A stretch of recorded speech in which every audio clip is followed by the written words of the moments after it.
Right, ఇక morning న్యూస్లోకి వెళ్దాం. ముందుగా ఈనాడు దినపత్రికలో ఉన్నటువంటి అంశాలని చూద్దాం. కులగణనకు సై, జనాభా లెక్కలతో పాటే వివరాల సేకరణ, రాజకీయ వ్యవహారాల కేబినెట్ కమిటీ నిర్ణయం. స్వతంత్రం వచ్చిన తర్వాత ఇదే తొలిసారి విపక్ష పాలిత రాష్ట్రాల ప్రక్రియపై కేంద్రం పెదవిరుపు.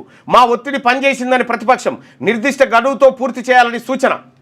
త్వరలో మొదలయ్యే జనాభా లెక్కలు 2026లో మొదలైతే అన్నట్టు. ఆ తర్వాత డీలిమిటేషన్ కూడా ఉంటుంది. నిన్న సుప్రీంకోర్టులో కేసు వాదనకు వచ్చింది. తెలంగాణ ఏపీలో సీట్ల సంఖ్య పెంచాలి, అసెంబ్లీ సీట్ల సంఖ్య పెంచాలనేటువంటి మాట అయితే ఓవర్ నైట్లో చేయలేం, కులగణన తర్వాత ఏది సెన్సస్ తర్వాత డీలిమిటేషన్ ఉంటుంది అప్పుడు చేస్తామని కేంద్రం అఫిడవిట్ వేసింది. నియోజకవర్గాల పునర్విభజన కులగణన చేపట్టాలని కేంద్ర ప్రభుత్వం కీలక నిర్ణయం తీసుకుంది. ప్రధానమంత్రి నరేంద్ర మోడీ అధ్యక్షతన బుధవారం జరిగిన రాజకీయ వ్యవహారాల కమిటీ కేబినెట్ కమిటీ సమావేశం దీనికి ఆమోదముద్ర వేసింది. ఇటీవల కాలంలో లోక్సభ ప్రతిపక్ష నేత రాహుల్ గాంధీ ఎక్కడ పర్యటించినా కులగణనపైనే ప్రధానంగా మాట్లాడుతున్నారు. జనాభా ప్రాతిపదికన ప్రజలకు ప్రాతినిధ్యం కల్పిస్తామని హామీ ఇస్తున్నారు. కాంగ్రెస్ పాలిత తెలంగాణ, కర్ణాటకలతో పాటు ఎన్డీఏ కూటమి చేతిలో ఉన్న బీహార్ కూడా కులగణన చేపట్టింది. దీంతో దేశవ్యాప్తంగా అన్ని వైపుల నుంచి డిమాండ్ పెరుగుతూ వచ్చింది. కులగణన చేపట్టేలా కేంద్ర ప్రభుత్వాన్ని ఆదేశించాలని బీసీ సంఘాలు సుప్రీంకోర్టుకు వెళ్ళాయి. దాంతో పార్లమెంట్లో దీని గురించి వివిధ పక్షాలు ప్రశ్నించినప్పుడు ప్రస్తుతం ఈ అంశం కోర్టులో ఉన్నందువల్ల స్పందించలేమని కేంద్రం పలుమార్లు సమాధానం ఇచ్చింది. ఈ ఏడాది చివరిలో బీహార్లో అసెంబ్లీ ఎన్నికలు జరుగుతున్న తరుణంలో ఎట్టకేలకు ఓకే చెప్పింది. బీహార్ ఎన్నికల గురించి ఓకే చెప్పింది అనేటువంటి విధంగా ఇక్కడ చూడొచ్చు. త్వరలోనే ఈ నిర్ణయం ఆచరణలోకి వస్తుందని ప్రభుత్వ వర్గాలు పేర్కొన్నాయి. ఇప్పటికే జనాభా లెక్కల సేకరణ ప్రక్రియ 5 ఏళ్లు ఆలస్యమైంది. ఈ పనికి 13,000 కోట్లు ఖర్చు అవుతుందని అంచనా వేశారు. కాంగ్రెస్ ప్రభుత్వాలు వ్యతిరేకిస్తూ వచ్చాయి. వైష్ణవ్, కాంగ్రెస్ ప్రభుత్వాలు ఇప్పటి వరకు కులగణనను వ్యతిరేకిస్తూ వచ్చాయని సమాచార ప్రసార శాఖల మంత్రి అశ్విని వైష్ణవ్ విలేకరుల సమావేశంలో చెప్పారు. స్వాతంత్ర అనంతరం ఏ జనగణనలోనూ కులగణన చేయలేదు. కులాల వారి లెక్కలపై కేబినెట్లో చర్చిస్తామని 2010లో అప్పటి ప్రధానమంత్రి మన్మోహన్ సింగ్ లోక్సభలో హామీ ఇచ్చారు. ఇచ్చిన తర్వాత కూడా ఆ లెక్కలు వచ్చినా కూడా బయట పెట్టలేదు కాంగ్రెస్ పార్టీ. ఇక్కడ తెలంగాణ నమూనా అనుసరించండి, అక్కడ లక్షల మందిని సంప్రదించి ప్రశ్నలు ఖరారు చేశారు. ఇక్కడ రాహుల్ గాంధీ గారు చెప్తున్నటువంటి మాట మీరు చూడండి బాగా. తెలంగాణ నమూనాను అనుసరించండి, తెలంగాణ నమూనాను అనుసరించాలి. మళ్ళీ దానికి రేవంత్ రెడ్డి గారే ఉంటే మళ్ళీ బొగ్గు వట్టిదే. ఇక్కడ రాహుల్ గాంధీ గారికి తెలవాల్సినటువంటి విషయం ఏంటంటే, ఇక్కడ రేవంత్ రెడ్డి గారు చేసినటువంటి కులగణన అద్భుతము బ్రహ్మాండం అనుకుంటున్నామేమో, పరమ చెత్త కులగణన అది. ఎందుకు చెప్తా ఉన్నామంటే, మీ ఈ నమూనా అనుసరించండి అంటే ఏంది, ఈ లెక్కలు బయట పెట్టొద్దని కొద్దిగా జరగదు,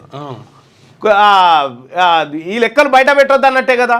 ఇక్కడ మనం అర్థం చేసుకోవాల్సింది, కులగణన మన రాష్ట్రంలో చేసిరు, కులగణన చేసిరని చెప్తున్నారు. కానీ ఎక్కడన్నా ఇగో ఈ గ్రామంలో ముదిరాజులు ఇగో ఈ 2,000 మంది ఉన్నారని చెప్పినారా ఒక్క లెక్కనన్నా? ఏ ఊర్లోనన్నా ఏ కులపోలేదు.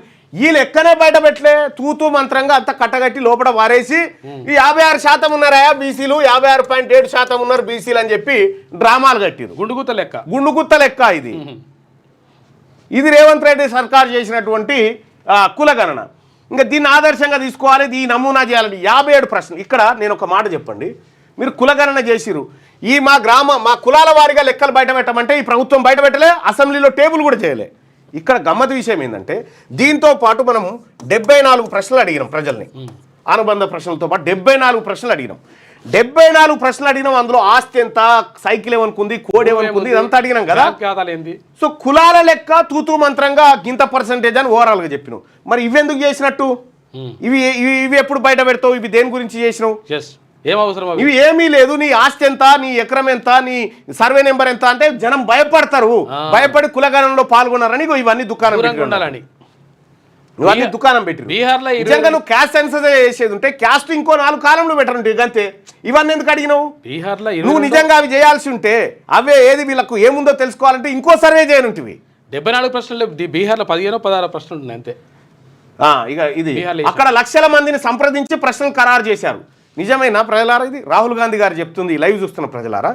తెలంగాణలో ప్రజలందరినీ సంప్రదించి లక్షల మందిని సంప్రదించి ప్రశ్నలు తయారు చేసినట్టు ఇది నిజమేనా?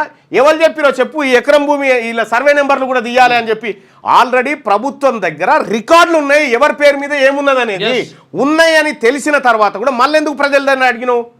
బ్యాంక్ అకౌంట్లు ఇప్పుడు సుదర్శన్ పేరు మీద ఎంత భూమి ఉంది, ఏ బ్యాంక్ అకౌంట్ ఉంది, అందులో ఎన్ని పైసలు ఉన్నాయి, నీకు ఎంత భూమి ఉన్నది, నీ పాన్ కార్డు కొడితే నీ ఆదాయం అన్ని వస్తాయి కదా. అన్ని ప్రభుత్వం దగ్గర ఉన్న తర్వాత మళ్ళీ నువ్వు కులగణంలో ఇవన్నీ కలిపి ఎందుకు అడిగినావు అంటే జనాన్ని భయపెట్టడానికి. కాబట్టి ఇక్కడ అక్కడ లక్షల మందిని సంప్రదించి ప్రశ్నలు ఖరారు చేశారని చెప్తా ఉన్నారు. రాహుల్ గాంధీ గారు మిమ్మల్ని మిస్గైడ్ చేసిండు. ఈయన మిమ్మల్ని మిస్గైడ్ చేసిండు. ఇక్కడ ఏదో అద్భుతం ఏమీ జరగలే. ఒక్కసారి రివ్యూ చేయలే, సమీక్ష నిర్వహించలే కులగణన మీద. ఒక్కసారి కూడా సమీక్ష నిర్వహించకపోగా ఇక ప్రపంచ అందాల పోటీలకు విపరీతంగా కష్టపడి సమీక్షలు నిర్వహిస్తూ ఉన్నాడు గంటల కమానం. రిజర్వేషన్లపై 50% పరిమితిని తొలగించేలా కూడా ఒత్తిడి తెస్తామని చెప్పి రాహుల్ గాంధీ. ఒత్తిడి తెచ్చేదేముంది, జనాభా మేమెంతో మాకంతా అనేటువంటి మాట ఉంది కదా. కేంద్ర ప్రభుత్వం జాతీయ స్థాయిలో చేపట్టే కులగణనలో తెలంగాణ ప్రభుత్వ నమూనాను అనుసరించాలని కాంగ్రెస్ అగ్రనాయకుడు లోక్సభలో ప్రతిపక్ష నేత రాహుల్ గాంధీ డిమాండ్ చేశారు. ఆయన బుధవారం రాత్రి ఢిల్లీలోని ఏఐసిసి కార్యాలయంలో ఏర్పాటు చేసిన విలేకరుల సమావేశంలో మాట్లాడారు. మేము కులగణన చేసి చూపిస్తామని పార్లమెంట్లో చెప్పాం. రిజర్వేషన్లపై నిర్మించిన 50% కృత్రిమ గోడను కూడా కూలగొడతామని కూడా స్పష్టం చేశాం. ఇప్పటివరకు కేవలం 4 జాతులే ఉన్నాయని చెబుతూ వచ్చిన ప్రధాని మోడీ అకస్మాత్తుగా 11 ఏళ్ల తర్వాత కులగణన ప్రకటన చేశారు. దీనికి మేము పూర్తిగా మద్దతు పలుకుతున్నామని చెప్పి నిన్న రాహుల్ గాంధీ గారు చెప్పడం జరిగింది. ఇక్కడ విషయం ఏంటంటే ఈ తెలుసుకోవాల్సిన తెలంగాణ నమూనాలో చేస్తే మోసమవుతుంది. నిన్న నేను ఒక టీవీ డిబేట్లో మాట్లాడుతుంటే కాంగ్రెస్ పార్టీ నాయకుడు ఏం చెప్తాను అంటే హైరైజ్ బిల్డింగ్లు పెద్ద పెద్ద బిల్డింగ్లల్లో టవర్లల్లో వాళ్ళు పాల్గొనలేదండి. ఆ టవర్లలో బీసీ వాళ్ళు అయితే లేరు కదా, మరి వాళ్ళు పాల్గొనని వాళ్ళు అంటే ఓసీల జనాభా తగ్గాలి, కానీ బీసీల తగ్గింది ఎట్లా? తెలంగాణ రాష్ట్రంలో జనాభా 4,21,00,000 మంది ఉన్నారని 4.21 కోట్లు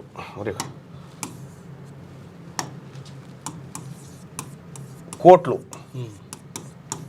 ఏది ప్రభుత్వ లెక్కలు సోషియో ఎకనామిక్ సర్వే అని చెప్పి ఒకటి చేసిరు. దాని ప్రకారం ఇప్పుడు ఇదే రాష్ట్ర ప్రభుత్వం ఇదే ముఖ్యమంత్రి ఈ లెక్కలు చేసి సంతకం పెట్టిండు. మళ్ళీ 3,70,00,000 మంది అని మళ్ళీ ఇక్కడ సంతకం పెట్టిండు. ఈ 51,00,000 మంది ఎటు పోయిరో పత్తలేరు. ఇక ఈ నమూనాలు చేయాలని చెప్పి రాహుల్ గాంధీ గారు చెప్తా ఉన్నాడు. వీళ్ళని నమ్ముతాం, ఈ రాష్ట్ర ప్రభుత్వం చేసిన లెక్కల్ని నమ్ముతాం. దమ్ముంటే చర్చకు రమ్మంటే రాలే. నేను మండలిలో మాట్లాడితే సమాధానం లేదు ప్రభుత్వం దగ్గర. సరే, ఏదేమైనప్పటికీ కూడా ఈ అంశాన్ని లైమ్ లైట్లో కాపాడినందుకు మీ కృతజ్ఞతలే రాహుల్ గాంధీ. కానీ మాకు కావాల్సింది 50% స్లాబ్ ఎత్తేయాలి, ప్లస్ బీసీలకు రాజకీయ రిజర్వేషన్లు చట్టసభల్లో ఇవ్వాలి. అది క్యూ న్యూస్లో పనిచేయటకు వీడియో ఎడిటింగ్ మరియు SEOలో అనుభవం గల జూనియర్ ఎడిటర్స్ కావాలను సంప్రదించవలసిన నెంబర్ 8688926084.